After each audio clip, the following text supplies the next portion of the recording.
Narito na naman ang inyong tatang nag-uulat sa kalagayan ng ating panahon. Bago ang lahat, huwag pong kalimutang mag-subscribe.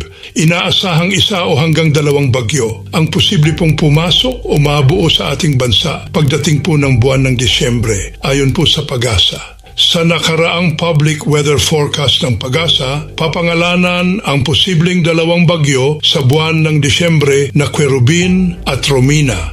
Ito ang magiging ika-17 at ika-18 na bagyo na papasok po sa ating bansa, mga kababayan, para sa taong ito. Ayon po sa Pag-asa, 5 ang karaniwang tropical cyclone track sa loob po ng Philippine Area of Responsibility sa buwan ng Disyembre.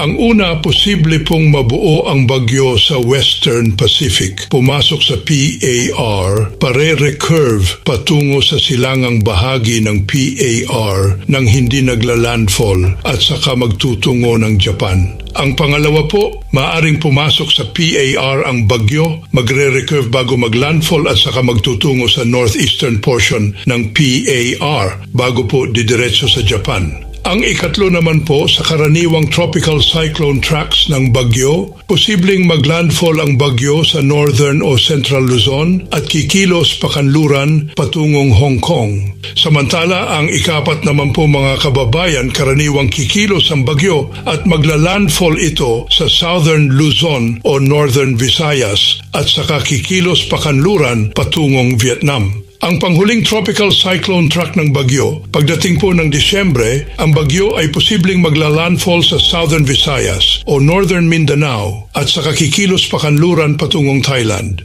Kaya lagi pong paalaala ng Pag-asa sa ating lahat, mga kababayan, maging alerto, maghanda sa mga banta ng malalakas na ulan, lalo na po sa banta ng pagbaha o pagguho ng lupa. Narito naman po ang magiging lagay ng ating panahon ngayong araw mula po sa Weather Bureau ng Pag-asa. Pakinggan nyo mabuti, mga kababayan, at huwag kalimutang mag-subscribe. Maraming salamat po. Kung makikita po natin dito sa satellite imagery natin, wala pa rin naman tayong binabantayan anumang bagyo or low pressure area sa loob at labas ng ating Philippine Area of Responsibility. Sa ngayon, meron tayong 2 weather systems na nakakaapekto dito sa ating bansa. Unahin na natin ang northeast monsoon or ang hanging amihan. Ito'y patuloy na umiiral dito sa may extreme northern Luzon. Dahil po dito, asahan natin makakaranas ng maulap na papawirin na may mga mahinang pag-ulan dito po sa may Batanes at Babuyan Islands. Samantala, easterlies or yung mainit at malinsangan na hangin na nanggagaling sa dagat Pasipiko ang umiiral dito sa malaking bahagi ng ating bansa.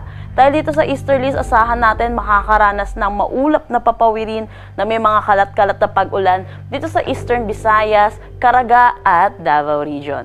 For Metro Manila, nalalabing bahagi ng ating bansa, asahan pa rin natin ang patuloy na mainit at malinsangan na tanghali hanggang hapon na mataas ang tsansa ng mga panandaliang pag-ulan sa hapon at sa gabi dulot po ng mga localized thunderstorm. Iyan muna ang ating weather update sa ngayon. Maraming salamat sa DOST Pag-asa sa pagbabahagi ng kanilang mahahalagang insight sa ating panahon. Mabuhay ang Pilipinas!